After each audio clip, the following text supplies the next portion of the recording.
Bonjour à tous, ici Pauline Roche. Bienvenue sur ma chaîne dédiée à la santé et aux avancées fascinantes en biotechnologie. Si vous êtes curieux de découvrir comment ces innovations transforment notre bien-être et notre avenir, n'hésitez pas à vous abonner pour ne rien manquer. Prêt à en savoir plus? Bonjour Allons-y! à tous, aujourd'hui, je vais aborder un sujet qui suscite de vives inquiétudes à l'échelle mondiale, le choléra à Mayotte. La maladie connaît une flambée alarmante, et l'Organisation mondiale de la santé tire la sonnette d'alarme.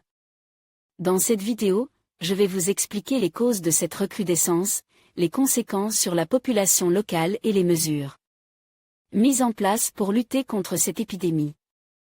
Restez avec moi pour comprendre l'ampleur de cette crise sanitaire et ce que cela signifie pour la région et au-delà. À Mayotte, l'épidémie de choléra gagne du terrain avec une crise de l'eau qui limite l'accès à l'eau potable depuis plusieurs mois dans l'archipel. Si la majorité des cas ont été recensés dans un quartier défavorisé de la commune de Koungou, un nouveau foyer a été signalé le 14 mai à M'Sandamouji. Santé publique France a publié ce vendredi 17 mai les derniers chiffres de l'épidémie de choléra qui sévit actuellement à Mayotte. L'épidémie, en cours depuis février 2024 dans les Comores voisins, a gagné l'archipel français avec un premier cas déclaré le 18 mars. Au 15 mai, 85 cas avaient été signalés, dont 68 cas autochtones et 17 importent des Comores ou du continent africain. Un premier décès, celui d'un enfant de 3 ans a été enregistré. 7 malades ont dû être admis en réanimation. Un nouveau foyer signale. Alors que la majorité des cas étaient jusqu'ici circonscrits à la commune de Koungou, un nouveau foyer a été signalé le 14 mai sur la commune de M'Sandamouji.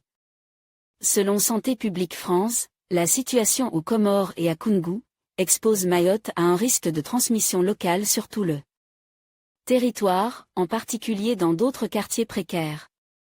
Pour rappel, le choléra est une toxi-infection digestive aiguë due à l'ingestion d'eau ou d'aliments contaminés par les bacilles Vibrio. Choléra des sérogroupes O1 né au 139 toxinogenes, Vibrion cholérique. Ce sont les mesures des assainissement et d'hygiène collective qui ont permis la disparition du choléra en France, hors Guyane et Mayotte. Défaut d'assainissement et consommation d'eau non potable font partie des principaux risques de diffusion du choléra. Reléon 8211, Adobe SOC retracer les chaînes de transmission pour en éviter de nouvelles. Dans l'archipel, les populations sont confrontées depuis des mois à une crise de l'eau et un accès à l'eau potable et courante extrêmement difficile. À Koungou, certains habitants consomment de l'eau de rivière et nombre d'entre eux sont confrontés à des défauts d'assainissement. Absence d'évaluation des eaux usées, partage de latrines, soit les principaux risques de diffusion de la maladie. Santé publique France menait des enquêtes auprès des personnes infectées et de leur entourage afin de retracer la chaîne de transmission et en éviter de nouvelles. Des stocks de vaccins ont été envoyés depuis la métropole jusqu'à Mayotte, où au 13 mai, 456 personnes à contact ont pu être vaccinées. La résurgence du choléra classée en catégorie 3 par l'OMS. La situation à Mayotte n'est pas isolée.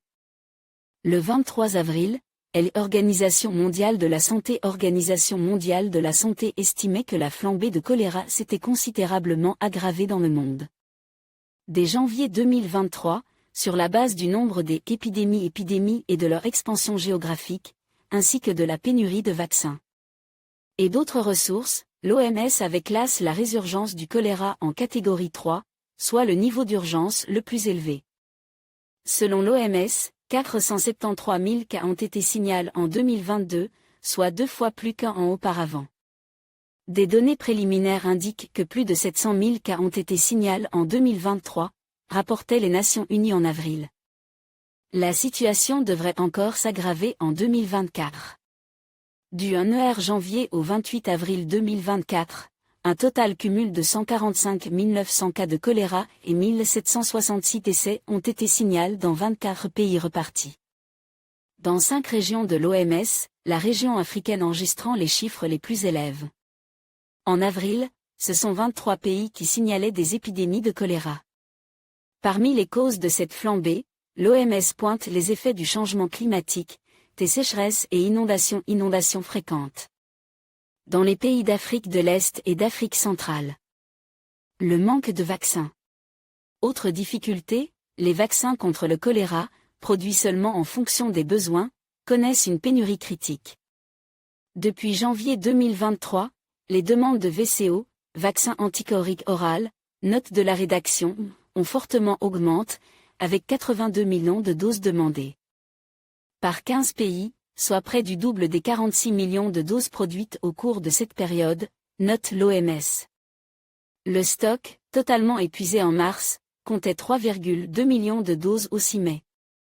Actuellement, les 2 vaccins oraux disponibles contre le choléra sont uniquement produits par le laboratoire sud-coréen U-Biological. Un troisième, du même laboratoire, plus simple à fabriquer et moins coûteux, a été préqualifié fin avril par l'OMS. Malgré ses efforts sur les vaccins, pour l'OMS, l'eau potable, l'assainissement et l'hygiène sont les seules solutions durables. Et à long terme pour mettre fin à l'épidémie de choléra et prévenir d'autres épidémies. En conclusion, la flambée de choléra à Mayotte s'inscrit dans un contexte mondial préoccupant qui alerte l'Organisation mondiale de la santé. Face à cette situation, il est essentiel de renforcer les mesures de prévention et de sensibilisation pour protéger les populations vulnérables. La collaboration entre les autorités locales, les organisations de santé et la communauté internationale sera cruciale pour endiguer cette épidémie et garantir la sécurité sanitaire. Restons vigilants et informes pour faire face à ce défi de santé publique.